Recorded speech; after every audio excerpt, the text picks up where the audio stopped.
lying on a couch talking about your childhood, while a man sits just next to you with a little pen and notepad, scribbling down notes as you talk. I'm sure this is the image that comes to mind for most people when you talk about psychology, but today we look at psychology and how they view life purpose. Hi, this is Darren with Philosophize Now. So, what is psychology? Psychology is the study of the mind and behavior. It tries to study these two aspects from a scientific point of view. There's much debate about how this study should be done, and this is why there are so many different branches of psychology. The most well-known branches of psychology all deal with abnormalities of the mind, such as depression, anxiety, and so forth. We'll be looking at the less well-known branches of psychology, which deal with what is known as human flourishing. They take normal and healthy individuals and they look at what is needed for them to live a good life. One such branch is known as positive psychology. Positive psychology is the scientific study of what makes life worth living. So what does this mean? Well, let's just give you an insight into some of the things positive psychologists have studied.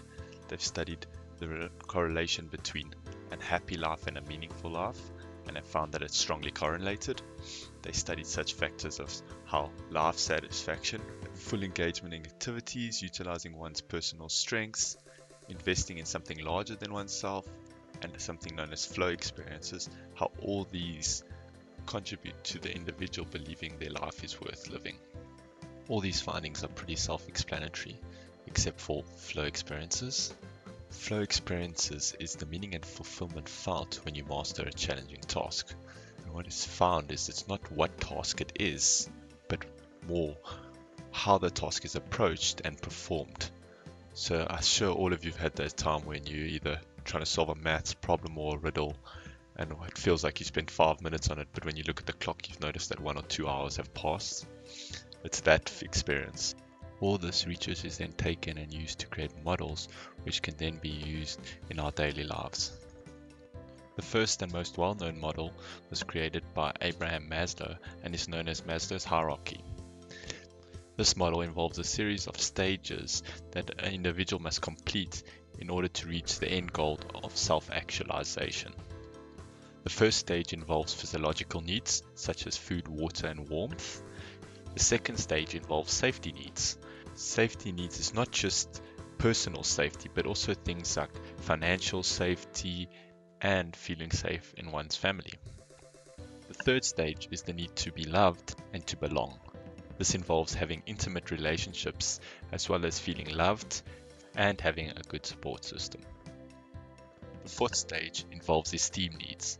This includes being recognized by others for accomplishments as well as self-esteem and acceptance of oneself. The final stage is self-actualization. This is when one has reached all the other stages and now focuses on achieving their own full potential, the pursuit of more creative activities, and helping others. So let's look at an example that most people can relate to. If you think back to that time where you or someone close to you lost their job, and then you weren't sure how you're going to pay the bills, or you kept worrying about when you're going to find a new job. It's during times like these that you can notice it's very unlikely that you would be thinking about self-actualization when you're in this constant state of worrying about where's the next paycheck, where's the next dollar coming from. And this is the basis of Maslow's model. The second model takes quite a different approach from the first one. Instead of a series of stages that need to be completed to move on to the next stage, this theory looks at 5 aspects which are elements of our whole, and that mastering these 5 elements will help one reach a life of fulfillment. This theory is known as Perma Theory and was developed by Martin Seligman. First element of this theory is positive emotions. This is more than just being happy. This is having an optimistic view of the past, the present, and the future. The second aspect is engagement. This is the need for us to find activities that require full engagement and reach that state of flow, as we mentioned earlier. The third element is relationships.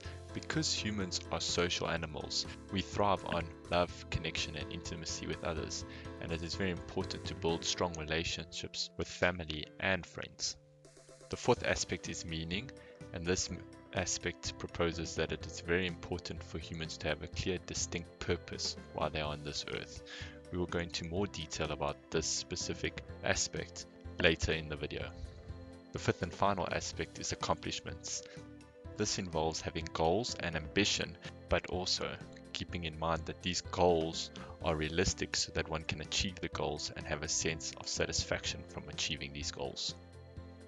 I find this theory quite interesting as it shows purpose as one element of many needed to live a fulfilled life. The third model we will look at is known as the tripartite model of subjective well-being. It was developed by Ed Diner. This model is based on the individual's view of these three distinct but related components for well-being. The first component is frequent positive effects. This is positive emotions, moods, and feelings. And then the second aspect is infrequent negative effects, which is negative emotions, feelings, and moods. These two aspects are then measured against one another to find the effective balance.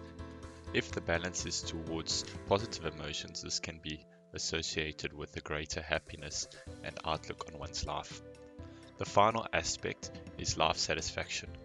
This is of course related to the previous two, but is described as global judgments of one's life, such factors as work satisfaction, family satisfaction, the ability to set and achieve goals.